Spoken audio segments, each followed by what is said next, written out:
रिद्धिमा और सरिता नाम की दो बहुत अच्छी सहेलियां एक छोटे से गांव में रहा करती थी। उनकी आपस में बहुत ज्यादा बनती थी, इसीलिए वो दोनों हमेशा साथ में ही रहती थी। रिद्धिमा और सरिता एक ही उम्र की थी और एक ही स्कूल में जाती थी। उन्हें हमेशा से ये लगता था कि स्कूल खत्म होने के बाद जब वो अपने अपने पसंद के कॉलेज में जाएंगी तब दोनों अलग हो जाएंगी। लेकिन स्कूल के बाद दोनों ने फिर से एक ही कॉलेज में एडमिशन लिया। ऐसे ही एक दिन सरिता और रिद्धिमा साथ में बैठे थे और बातें कर रहे थे। तभी रिद्धिमा सरिता से, सरिता, हम हमेशा एक साथ ही रहेंगे ना? हाँ रिद्धिमा, हमें कोई अलग नहीं कर सकता। ऐसा कहकर दोनों एक दूसरे के गले लगती है। अब कुछ दिन ऐसे ही बीत जाते हैं और एक दिन अचानक से रिद्धिमा का सरिता को फोन आता है। हेलो रिद्धिमा, कैसी हो? दरअसल मुझे तुमसे कुछ जरूरी बात करनी थी। हाँ हाँ, बोलो ना सरिता, क्या हुआ? मेरे पापा ने मेरी शादी तय कर दी है और लड़का मुंबई का रहने वाला है। अरे वाह सरिता, कॉन्ग्रेचुलेशंस! मैं बहुत खुश हूँ अपने बेस्ट फ्रेंड के लिए। पर रिद्धिमा, अब हम अकेले हो जाएंगे। मैं शादी के बाद मुंबई शिफ्ट हो जाऊंगी और तुम यहाँ अकेले। अरे तो क्या हुआ, मैं तुमसे मिलने आ जाया करूंगी और तुम भी तो अपने माँ पिताजी से मिलने के लिए यहाँ आओगी ही ना? हाँ हाँ बिल्कुल। बस एक बात याद रखना, मुझे कभी मत भूलना। अरे मैं तुम्हें कैसे भूल सकती हूँ, तुम तो मेरी सबसे अच्छी दोस्त हो। थोड़े ही दिनों बाद सरिता की रोनित नाम के लड़के के साथ शादी हो जाती है। शादी के दिन सरिता और रिद्धिमा एक दूसरे के गले लगकर काफी देर तक रोते रहते हैं और फिर सरिता अपनी नई जिंदगी की शुरुआत करने के लिए मुंबई शहर चली जाती है। लेकिन मुंबई जाकर उसे अपने परिवार की बहुत याद आती है। इधर रोनित का परिवार भी उसे बहुत प्यार देता है। शुरू में तो उसकी सासू माँ की उसके साथ बहुत अच्छे से बनती थी। उसकी सास सरिता को कोई काम करने का मौका ही नहीं देती थी। पर जैसे जैसे दिन बीतते गए वैसे वैसे उसकी सास का रवैया बिल्कुल ही बदलने लगा था। वो घर के सारे काम सरिता से ही करवाने लगती है, लेकिन सरिता को भी काम करने में कोई आपत्ति नहीं थी। वो चुपचाप से हंसकर सारे काम करती थी। एक दिन सरिता के हाथ से गलती से एक चाय का कप गिरकर टूट जाता है और उसकी सास उसे खरी खोटी सुनाती है। अरे कल मुही कही कि ये क्या कर दिया तूने? एक तो तेरे घर वालों ने कोई दहेज नहीं दिया, पता नहीं तुझ जैसी गंवार लड़की को मेरे बेटे ने कैसे पसंद किया। यहाँ आकर मेरा घर बर्बाद करने पर तुली हुई है तू। उसी दिन रोनित सरिता के लिए नई साड़ी लेकर आता है और रोनित सरिता से, सरिता ये लो, मैं ये तुम्हारे लिए लाया हूँ। आज तो कोई अवसर भी नहीं है, तो ये तोहफा किस बात के लिए? अरे अब मुझे अपनी पत्नी को तोहफा देने के लिए अवसर चाहिए क्या? सरिता खुश होकर वो साड़ी अपनी अलमारी में रख देती है। ये सब देखकर रोनित की माँ को बड़ी जलन होती है और वो सरिता के साथ अब दुर्व्यवहार करना शुरू कर देती है। सरिता को वो अब 2 मिनट सांस तक नहीं लेने देती, एक के बाद एक काम ही देती जाती है और तो और उसे दोपहर का खाना भी नहीं खाने देती है। और जब रोनित घर आता है तो रोनित को झूठ मूठ की कहानी सुनाने लगती है। आज तो मेरी कमर भर आई है बेटा, दिन भर पूरा काम कर करके। सरिता अपनी सास की बात सुनकर एकदम से हैरान रह जाती है और सोचने लगती है कि ये सासू माँ को आखिर हो क्या गया है, वो झूठ क्यों बोल रही है। इधर रोनित भी अपनी माँ की बात सुनकर सरिता को एक जोर से थप्पड़ लगाता है और उससे कहता है, सरिता, क्या तुम्हें जरा भी शर्म नहीं आई? मेरी माँ को इस उम्र में तुम काम करने लगा रही हो? क्या तुम्हारे हाथ में अभी तक मेहंदी लगी है? जी वो मैं। रोनित उसे कुछ बोलने का मौका ही नहीं देता, बस उसे डांट लगाता रहता है। अगले दिन से रोनित का स्वभाव भी उसके प्रति कुछ बदला बदला सा लगने लगा था।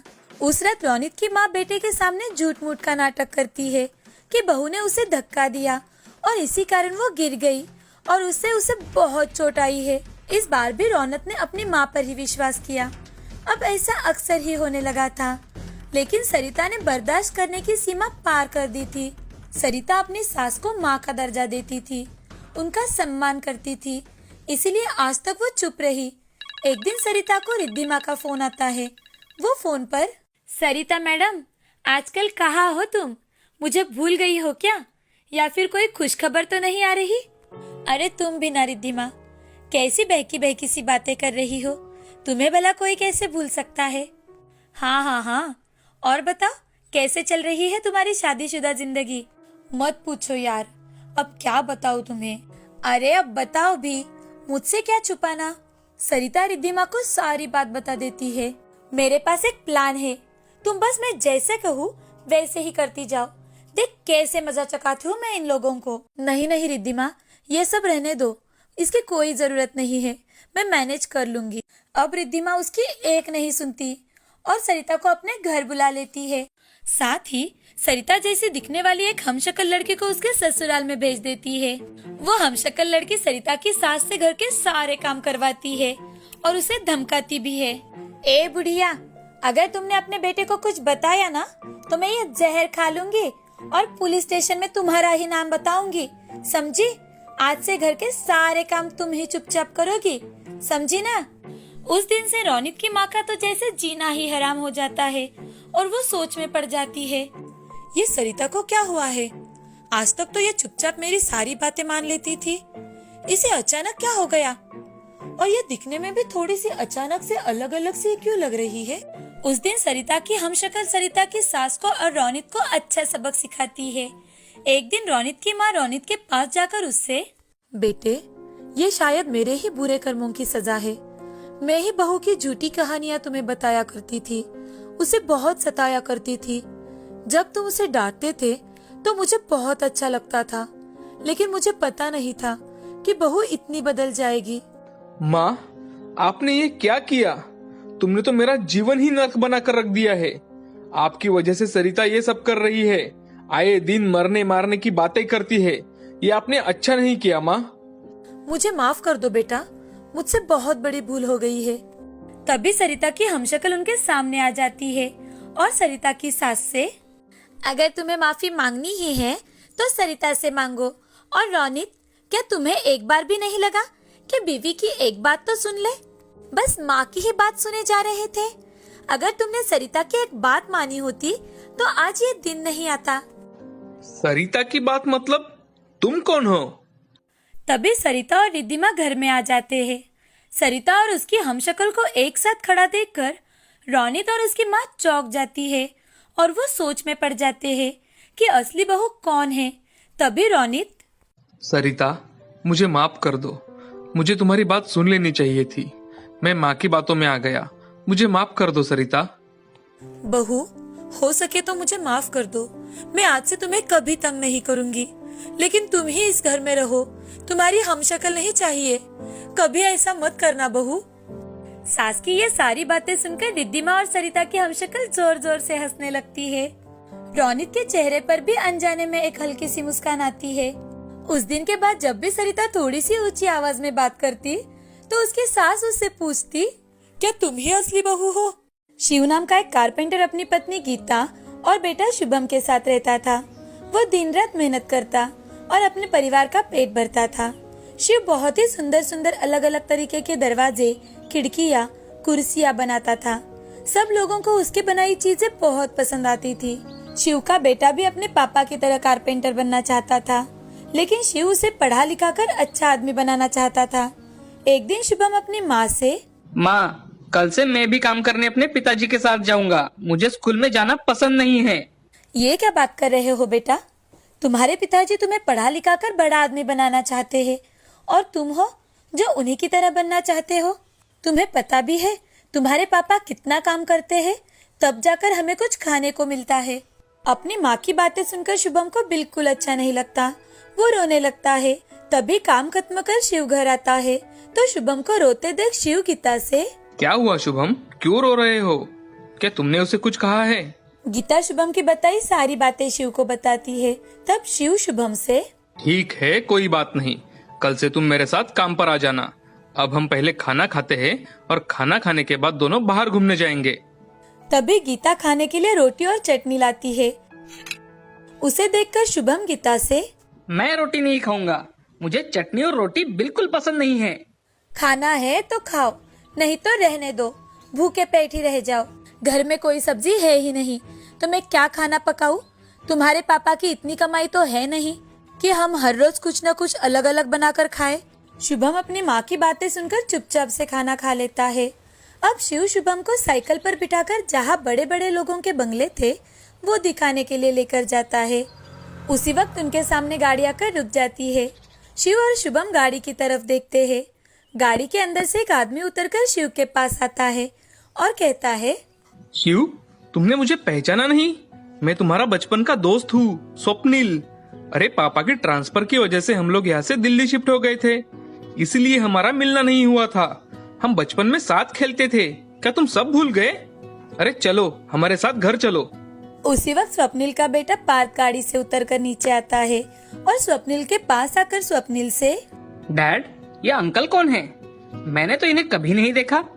अरे बेटे, ये मेरे बचपन के दोस्त है और ये उनका बेटा है शिव।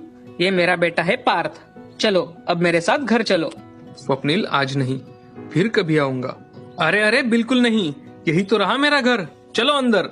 शिव कुछ और बोल ही नहीं पाता और वो स्वप्निल के घर के अंदर चले जाते हैं। स्वप्निल का घर इतना बड़ा और सुंदर था कि वो देखकर शिव और शुभम घर को देखते ही रह जाते हैं। तभी स्वप्निल का नौकर आता है। रामू, शिव के लिए चाय और शुभम के लिए जूस लेकर आना।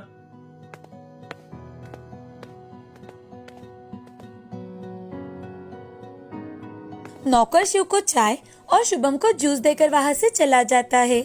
उसी वक्त पार्थ स्वप्निल से, डैडी, आज पढ़ाई करवाने की बारी आपकी है। आप मुझे प्लीज ये मैथ का प्रॉब्लम सॉल्व करवा दीजिए ना। स्वप्निल शिव और शुभम को लेकर पार्थ के कमरे में जाता है। पार्थ का कमरा बहुत ही बड़ा था।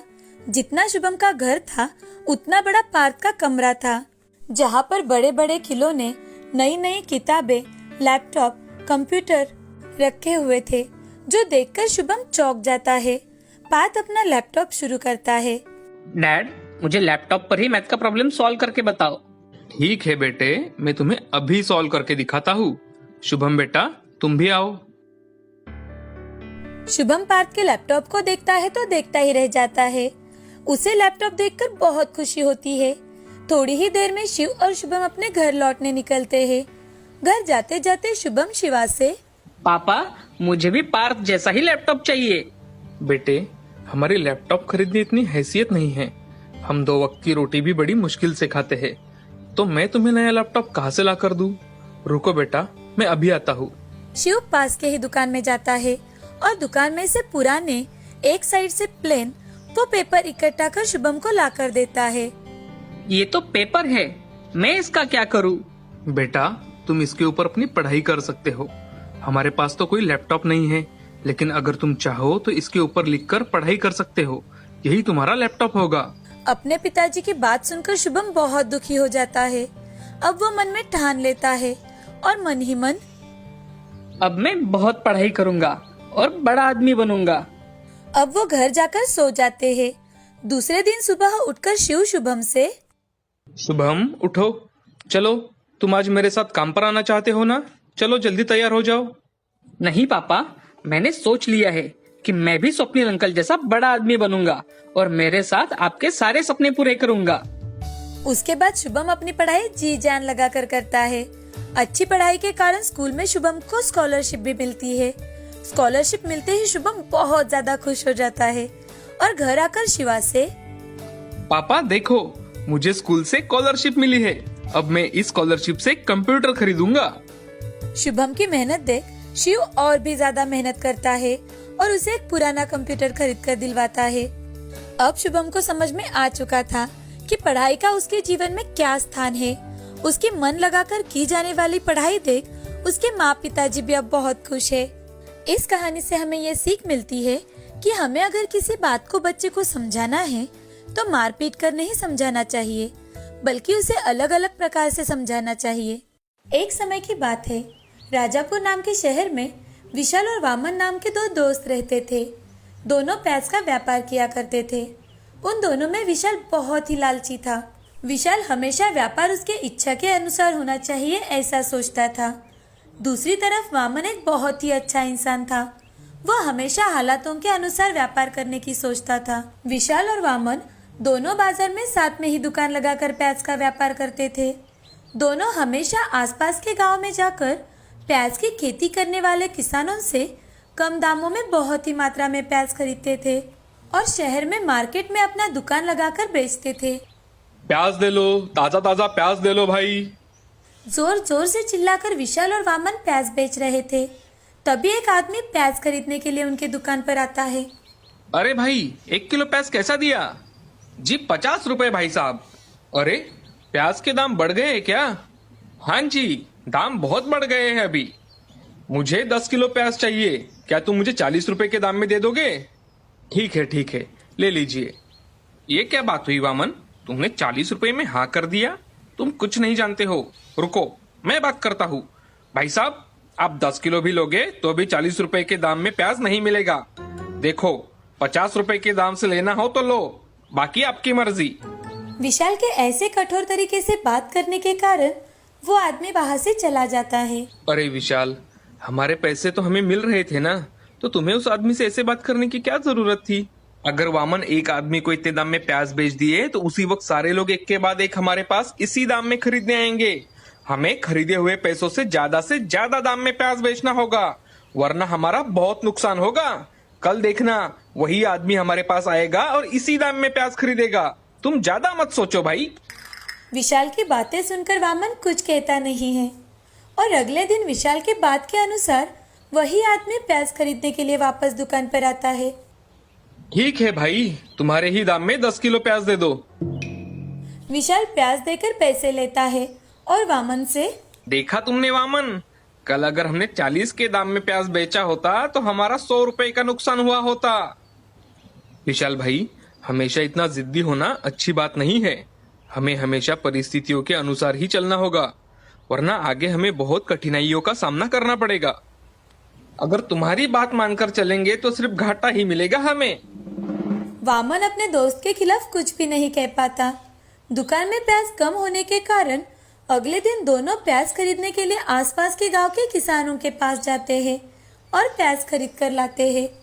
वामन, इस बार हमने प्याज को बहुत ज्यादा दाम में खरीदा है, इसलिए हमें उनको और भी ज्यादा दाम में बेचना होगा। ठीक है विशाल, जैसा तुम कहो। दूसरे दिन से दोनों प्याज को ध्यान से बेचने लगते हैं। प्याज की फसल निकलने के बाद प्याज के दाम बहुत गिर जाते हैं। ये बात वामन को पता थी। वामन दुकान पर बैठकर, अरे मुझे ये बात तुरंत विशाल को बतानी चाहिए, वरना वो सबको दाम बढ़ा चढ़ा के बताएगा और हमारे प्याज नहीं बिकेंगे। और वामन तुरंत ही विशाल को अपने पास बुलाता है। विशाल, विशाल, जल्दी इधर आ भाई। अरे क्या हुआ वामन, क्यों इतने जोर से चिल्ला रहे हो? विशाल, प्याज के दाम बहुत घट गए हैं। अब तुम दुकान पे आए लोगों को ज्यादा दाम बताकर वापस मत भेजो, नहीं तो बाद में हमें ही पछताना पड़ेगा। अरे वामन, क्या सिर्फ इसलिए तुम इतनी जोर जोर से चिल्ला रहे थे? अरे मेरे भोले वामन, इसमें इतनी कौन सी बड़ी बात है? कुछ दिनों के बाद दाम वापस बढ़ भी तो जाएंगे ना। मेरे पास एक कल्पना है, सुनो। हम आसपास के सारे गांवों के किसानों के पास जाकर उनके सारे प्याज कम दाम में खरीद लेंगे, ताकि किसी भी गांव में किसी के पास बेचने के लिए प्याज ही ना हो, और कुछ दिनों के लिए अपने गोडाउन में उसे छुपा देंगे। जब मार्केट में कोई प्याज बेचने आएगा ही नहीं तो दाम तो अपने आप ही बढ़ जाएंगे। तब हम अपना प्याज बेचने निकालेंगे। मगर विशाल, हम तब तक इंतजार करेंगे तो हमारा प्याज तो खराब हो जाएगा। अगर सारा प्याज खराब हुआ तो हमें ही पछताना पड़ेगा, और अब जितने पैसे मिलने वाले हैं उतने भी नहीं मिलेंगे। अरे वामन, तुम हमेशा ऐसे क्यों सोचते हो? मेरे सोच के अनुसार करेंगे तो हमें बहुत ज्यादा पैसे मिलेंगे। बस तुम इस बार के लिए मैं जो कहता हूँ वही करो। ठीक है विशाल, जैसी तुम्हारी मर्जी। दूसरे ही दिन विशाल और वामन आसपास के सारे गांव में जाकर सभी किसानों से कम दामों में सारे प्याज खरीद लेते हैं और अपने गोडाउन में स्टोर कर देते हैं। 10-15 दिन बाद मार्केट में कोई प्याज बेचने नहीं आता, इसीलिए प्याज की मांग और दाम बहुत बढ़ जाते हैं। तभी वामन विशाल के पास आकर विशाल से कहता है, अरे विशाल भाई, प्याज के दाम तो बहुत बढ़ गए हैं। मुझे लगता है कि अब हमें प्याज बेचने ही चाहिए। देखा मेरे दिमाग का कमाल। वामन, अगर तुम मेरी बात हमेशा सुनोगे और तुम बस मैं जैसा कहूँ वैसा करोगे तो हम जल्द से जल्द इस शहर के सबसे बड़े धनवान व्यापारी होंगे। मेरी ये बात हमेशा ध्यान में रखो। और हाँ, और कुछ दिनों के लिए रुक जाओ।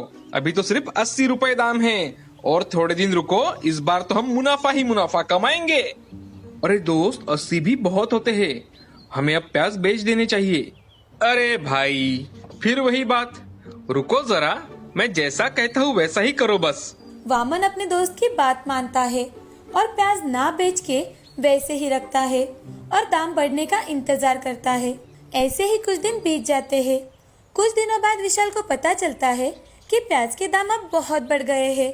अब दोनों अपने गोडाउन के प्याज बेचने के लिए निकालते हैं और 1 किलो प्याज 200 रुपए में बेचना शुरू करते हैं। शहर में कई प्याज ना मिलने की वजह से लोगों को प्याज की जरूरत थी और कोई चारा ना होने पर वो 1 किलो के 200 रुपए देकर उनसे प्याज खरीदते हैं। इस बार विशाल और वामन को व्यापार में बहुत लाभ होता है। इससे विशाल का लालच और भी बढ़ जाता है और इसी तरकीब को हमेशा अपनाने लगता है। लाभ के लालच में विशाल वामन की बातों को हमेशा नजरअंदाज करने लगा। वो अब गांव के किसानों से सारे प्याज खरीदता था और दाम बढ़ने का इंतजार करता और जब प्याज के भाव बढ़ जाते तभी उन्हें बेचता था। इसको अब विशाल ने अपनी आदत बना ली थी। लेकिन एक बार उनका प्याज के दाम बढ़ने का इंतजार दिनों से महीनों में बदलना शुरू हो जाता है और उनके प्याज को भी गोडाउन में रखे हुए बहुत समय बीत चुका था। एक दिन वामन गोडाउन में जाता है तो उसे दुकान में बदबू सी आने लगती है। जब वो गोडाउन में अंदर जाकर देखता है तो उसे अपने सारे प्याज सड़े हुए दिखाई देते हैं। वामन तुरंत ही विशाल को बुलाकर उसे सड़े हुए प्याज दिखाता है। नुकसान होता देख विशाल को अपनी गलती का एहसास होता है। उसके लालच और स्वार्थ के कारण उन्होंने आज तक जितना मुनाफा कमाया था वो सब मिट्टी में मिल चुका था। वामन की बात ना मानना उसे बहुत दुखी कर गया। वामन भाई, ये सब मेरे लालच के कारण ही हुआ है। मुझे माफ करो दोस्त। हमेशा अपनी इच्छा के अनुसार सब कुछ होना चाहिए, ऐसा व्यक्तित्व अच्छा नहीं है विशाल। कम से कम अब ये बात को समझो कि हमेशा हालातों के अनुसार ही चलना हमेशा अच्छा होता है। हाँ वामन, हमें पता नहीं होता कि हमारी स्थिति कब बदलेगी, इसलिए हमेशा हालातों के अनुसार ही चलना सही है। अगर मैंने तुम्हारी ये बात सुनी होती तो हमें इतना भारी नुकसान कभी नहीं होता। मुझे लालची नहीं होना चाहिए था वामन। मेरे दोस्त, अब आगे से ऐसा कभी नहीं होगा। मुझे माफ कर दो भाई। तुम्हें तुम्हारी गलतियों का एहसास हो गया, मुझे सिर्फ इतना ही काफी है। जो हो गया सो हो गया। अब से हम हमेशा इस चीज का ध्यान रखेंगे। हाँ बिल्कुल मेरे दोस्त। और तब से दोनों दोस्त बिना कोई लालच किए अपना व्यापार चलाते हैं और खुश रहते हैं। दोस्तों, सब कुछ हमेशा हमारे इच्छा के अनुसार नहीं होता, इसलिए जिद करना अच्छा नहीं होता। हमें हमेशा हालातों के अनुसार अपना व्यवहार बदलना चाहिए और कभी लालच नहीं करना चाहिए। लालच हमेशा से एक बुरी बला है।